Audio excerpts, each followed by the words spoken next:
Assalamualaikum warahmatullahi wabarakatuh. Adik-adik mahasiswa, kita sudah menyampaikan materi ini sampai pada episode yang ketiga. Episode yang pertama dan kedua itu terkait dengan bagaimana persiapan kita masuk kerja. Episode ketiga ini sudah mulai masuk kerja. Nah, saya ingin menyampaikan hasil penelitian yang dulu karena ini sangat penting dan mendasar sekali. Hasil penelitian dari beberapa universitas di Amerika itu menyimpulkan bahwa sukses di tempat kerja itu dipengaruhi dua hal. Yang pertama itu adalah hard skill, pengaruhnya 20%, dan yang kedua soft skill 80%. Apa itu hard skill? Hard skill itu adalah keterampilan ya atau kemampuan untuk menyelesaikan pekerjaan. Artinya ilmu-ilmu pengetahuan ya, kemudian keterampilan teknis gitu, itu masuk di hard skill. Itu 20% perannya. Kemudian soft skill itu adalah hal-hal yang terkait dengan sikap dan perilaku kita, attitude ya. Nah, itu 80% sekali. Mengapa demikian? Karena nanti setelah kita sudah masuk ke tempat kerja, ya itu yang dilihat adalah soft skillnya. Karena hard skill sudah tahu persis gitu loh, pekerjaannya sudah hafal, sehari-hari sudah kita lakukan, tinggal sehari-hari yang soft skillnya ini yang betul-betul penting. Nah, apa itu soft skill? Soft skill itu terkait dengan tiga hal. Yang pertama ini mengelola spiritualitas. Jadi kalau adik-adik mahasiswa belajar mengenai soft skill, sebetulnya aslinya soft skill itu dua faktor, yaitu mengelola diri sendiri sama mengelola orang lain. Ini saya tambahi justru yang paling penting, yaitu mengelola spiritualitas. Kedua tadi mengelola diri sendiri dan mengelola orang lain. Ya. Soft skill adalah keterampilan dan kemampuan untuk mengelola diri sendiri, mengelola orang lain, dan keterampilan untuk mengkaitkan keberadaan Allah dalam setiap kegiatan atau kejadian. Ya, soft skill sangat terkait dengan yang pertama pola pikir, kemudian konsep diri kita, kemudian sikap dan perilaku kita, perasaan dan keinginan kita, kemudian hati kita, niatan kita, keikhlasan kita. Itu adalah spiritualitas. Ya, jadi hal-hal yang sifatnya itu bukan teknis gitu. Itu namanya soft skill. Nah, ini ternyata nanti di tempat kerja itu sangat dominan gitu. Baik, contoh sekarang soft skill itu seperti apa ya? Mengelola perasaan. Jadi kita ini nanti di tempat kerja itu kan bermacam-macam persoalan, bermacam-macam orang yang kita hadapi. Jadi kita harus bisa mengelola perasaan ini. Yang kedua, mengendalikan hawa nafsu ya. Ini termasuk soft skill. Kemudian mengelola motivasi. Ini sangat penting karena apa? Kinerja itu faktornya dua, potensi dan motivasi. Potensi gampang dikelola karena sifatnya relatif stabil ya. Tetapi motivasi ini sifatnya adalah fluktuatif, naik turun tergantung dari perasaan kita. Jadi mengelolanya jauh lebih sulit, padahal ini hal yang penting. Kemudian contoh soft skill yang lain adalah leadership atau kepemimpinan gitu ya. Jadi bagaimana kita memberikan satu sikap kepada anak buah kita, bagaimana kita memimpin, bagaimana kita mengatur attitude kita, bagaimana kita ini bisa dianggap sebagai teladan atau tidak. Nah, itu semua adalah ada di kepemimpinan dan itu adalah soft skill. Kemudian sopan santun dan tata krama itu juga termasuk soft skill. Kemudian juga kemampuan kita untuk berkomunikasi dengan orang lain. Nah, ini di tempat kerja itu sangat-sangat penting sekali bagaimana kita bisa berkomunikasi dengan orang lain gitu. Karena ini seringkali justru malah yang menentukan bagaimana karir kita karena kita mampu untuk berkomunikasi dengan baik. Kemudian yang berikutnya adalah bagaimana kita nanti mengelola spiritualitas. Kemudian juga yang terakhir ini meluruskan niat dan juga keikhlasan kita di dalam bekerja. Ini sangat nanti bisa diketahui tercemin dari sikap dan perilaku kita di dalam bekerja. Ya. Apa yang dibayar dari kita sebagai pegawai? Nah, ini satu pertanyaan yang mendasar sekali. Kenapa sih kalau kita ini dibayar? Apanya yang dibayar gitu? Nah, ternyata yang dibayar dari kita adalah hasil kerja atau kinerja kita. Nah, apa itu kinerja? Ya, kinerja adalah hasil kerja yang dihargai atau dibayar. Kinerja ini merupakan gabungan atau perkalian antara potensi dikalikan motivasi. Ya, kalau potensi rendah, motivasi tinggi, kinerja tetap rendah.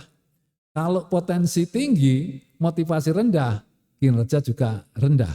Nah, yang terakhir ini tentu yang kita harapkan, potensi tinggi, motivasi tinggi, maka hasilnya atau kinerjanya tinggi. Nah, itu kira-kira yang terkait dengan kinerja. Nah, sekarang saya mau memberikan gambaran grafik ya antara hubungannya potensi dengan waktu ya. Jadi kalau kita saat masuk kerja itu di sini, maka karena kita belajar terus pengalaman ya, akhirnya potensi kita akan naik terus ya.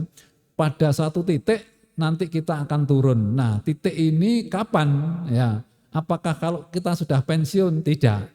Jadi kalau pensiun di sini kemampuan ini masih terus bisa naik terus. Nanti kalau sudah mulai, mohon maaf kata orang Jawa itu pikun, nah mulailah yang namanya potensi kita turun. Daya ingat kita sudah menurun sehingga potensi kita turun. Tapi pada saat di sini ya kerja ini kita terus naik. Kemudian kita bandingkan dengan motivasi. Lah motivasi ini sangat berbeda sekali.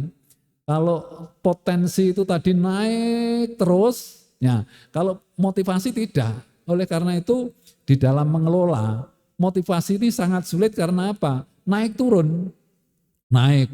Kalau hatinya senang naik, kalau hatinya kecewa turun, naik turun ya. Sampai ini saya gambarkan kalau orang itu sudah 2 tahun mau pensiun, biasanya motivasinya sudah rendah gitu. Nah ini harusnya tidak seperti inilah. Bagaimana kita nanti di dalam bekerja itu motivasi kita tidak seperti ini. Karena gaji kita itu tidak naik turun seperti ini, tidak. Gaji kita ini insya Allah terus naik sampai nanti kalau kita mau pensiun, nah itu setelah pensiun kita turun. Tetapi pada saat kita aktif seharusnya motivasi ini bisa dikelola tidak naik turun seperti ini. Nah sekarang bagaimana satu persatu kita meningkatkan potensi dulu ya, potensi dulu nanti motivasi. Ini untuk meningkatkan potensi itu kita gunakan konsep WTS. Apa itu WTS? W-nya itu sebagai worker, kemudian T-nya sebagai teacher, kemudian S-nya sebagai student. Artinya apa? Artinya kalau kita ini kepingin meningkatkan potensi di tempat kerja, itu 3 peran itu harus kita lakukan. Yang pertama sebagai worker, sebagai karyawan, sebagai pegawai, kita ini melaksanakan ya tugas yang diberikan kepada kita sebaik mungkin. Jadi dengan mengerjakan pekerjaan itu sebaik mungkin, kita akan juga bertambah kemampuan potensi kita. Kemudian sebagai teacher, kita ini kan seberapapun kan mesti punya keahlian, punya ilmu. Nah ilmu yang ada di dalam diri kita pada saat ini itu kita transfer, kita tularkan kepada orang lain. Supaya apa? Supaya orang lain juga bisa meningkat kemampuannya kita sendiri dengan memberikan atau menularkan ilmu itu bukan berkurang ilmunya, tapi justru malah bertambah. Kemudian yang ketiga, perannya adalah S sebagai student. Kita kalau sebagai murid pada saat kita kerja, murid itu tugasnya apa? Kan belajar. Jadi pada saat yang sama, kita ini juga harus tetap belajar kepada orang lain di tempat kerja itu. Nah, atau mungkin di luar juga kita terus belajar. Di tempat kerja kita belajar dari siapa? Bisa atasan, bisa teman, bisa bawahan kita. Sehingga kalau 3 peran itu kita lakukan secara simultan, ya insya Allah potensi kita akan meningkat secara drastis. Ini caranya untuk meningkatkan potensi kita. Jadi kita jangan eman kepada ilmu kita. Harus kita tularkan dan kita jangan sampai malas untuk mencari ilmu dan pengalaman. Baik, sekarang bagaimana membangun motivasi? Ini yang sangat sulit saya katakan karena motivasi ini terkait sekali dengan yang namanya perasaan, dengan hati kita, ya. Ada 2 model ya motivasi ini. Yang pertama adalah motivasi karena dari luar dan motivasi karena dari dalam. Motivasi dari luar artinya bahwa semangat kerja, motivasi kerja kita itu muncul semata-mata karena pengaruh dari luar. Dipengaruhi sesuatu dari luar. Itu yang namanya pengaruh dari luar. Kemudian yang kedua, motivasi dari dalam. Artinya bahwa semangat, motivasi kerja kita itu muncul dari dalam diri kita sendiri, bukan terpengaruh oleh luar. Karena kita ada satu kesadaran dari pertama pemahaman, artinya kita ini memahami sesuatu, kemudian kita berubah mindset kita, kemudian kita sadar bahwa kita memang harus bekerja dengan semangat yang tinggi. Nah, inilah yang dinamakan motivasi dari dalam diri sendiri. Nah, motivasi dari luar itu apa? Yang pertama, ya saya nanti akan menjelaskan yang dari dalam. Itu lebih baik yang mana? Ya, motivasi luar atau di dalam gitu, dari dalam gitu. Ya, yang dari luar itu apa? Yang pertama karena adanya reward and punishment. Jadi kita ini muncul motivasi kita, semangat kita ini muncul tinggi karena adanya reward and punishment. Jadi adanya penghargaan dan adanya sanksi. Kita semata-mata motivasi ini sangat dipengaruhi karena kita kepingin ada penghargaan, ada reward, ada bonus katakan begitu. Tetapi juga kita semangat karena kita takut kena sanksi gitu ya. Jadi ini motivasi yang sangat dipengaruhi oleh adanya reward and punishment. Kalau itu tidak ada, kita yang ngelokro, kita enggak semangat gitu. Ini yang pertama. Yang kedua, pengaruh kepemimpinan. Jadi adanya leadership. Kalau kita katakanlah contoh sebagai contoh ada karyawan ditanya, "Mas, kenapa kamu kok bulan-bulan terakhir ini kok males?" "Ya Pak, karena ini loh, bos saya yang baru ini kelihatannya sikap dan perilakunya saya nggak seneng, nggak baik itu. Nah, sehingga saya waras-warasan kerja ini." Nah, itu karena kepemimpinannya jelek. Nah, sekarang ditanya lagi, lah kapan hari kok semangatnya tinggi karena apa? "Iya Pak, karena bos saya ya yang dulu itu baik sekali, sikapnya bagus gitu." Nah, inilah contoh bahwa orang semangatnya tergantung dari bagaimana kondisi kepemimpinan atau pemimpinnya. Ya, pengaruh kepemimpinan. Kemudian yang ketiga, adanya aturan dan budaya. Jadi aturannya bagaimana? Kalau aturannya itu enak gitu semangat. Kalau aturannya enggak enak, enggak semangat. Budaya kerjanya juga begitu. Kalau budaya kerjanya baik, itu semangat. Kalau enggak, jelek gitu. Artinya turun semangat kita. Nah, ini yang dinamakan motivasi pengaruh dari luar. Jadi semangat kerja kita itu semata-mata dipengaruhi sesuatu yang di luar diri kita. Nah, Apakah ini nanti baik atau jelek? Ya, saya jelaskan aja sekarang bahwa motivasi seperti ini bagus. Tetapi kondisinya atau negatifnya atau kelemahannya itu sangat rentan sekali.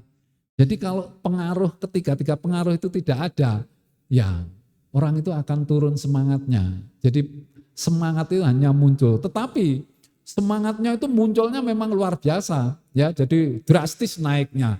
Tetapi kelemahannya turunnya juga bisa gratis kalau apalagi kalau orang ini kecewa gitu. Nah, kemudian bagaimana mengimbanginya? Ini harus ada motivasi yang muncul dari dalam diri sendiri.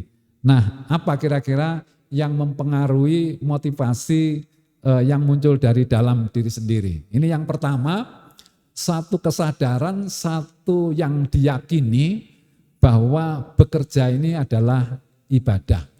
Artinya kita melakukan kegiatan di tempat kerja itu merupakan ibadah. Kalau kita ini namanya ibadah, semakin banyak yang kita lakukan, semakin banyak pahalanya. Semakin baik kita bekerja, semakin banyak pula pahalanya. Jadi kalau orang meyakini bahwa bekerja ini adalah ibadah, itu sebetulnya pemahamannya bahwa yang kita dapatkan dari bekerja itu bukan semata-mata hanya gaji. Tetapi yang namanya bekerja itu karena ibadah, yang kita dapatkan itu adalah gaji plus pahala. Nah, ini yang kedua, yang pahala ini yang tidak banyak disadari. Ya, seolah-olah bekerja itu hanya mendapatkan gaji. Tetapi kalau pemikiran kita, pemahaman kita, kesadaran kita bahwa bekerja ini akan dapat pahala, luar biasa. Ya, kita tidak ada itu, males itu tidak ada. Ya, sama dengan ibadah yang lain, semangat sekali. Karena pemahamannya bekerja ini adalah ibadah.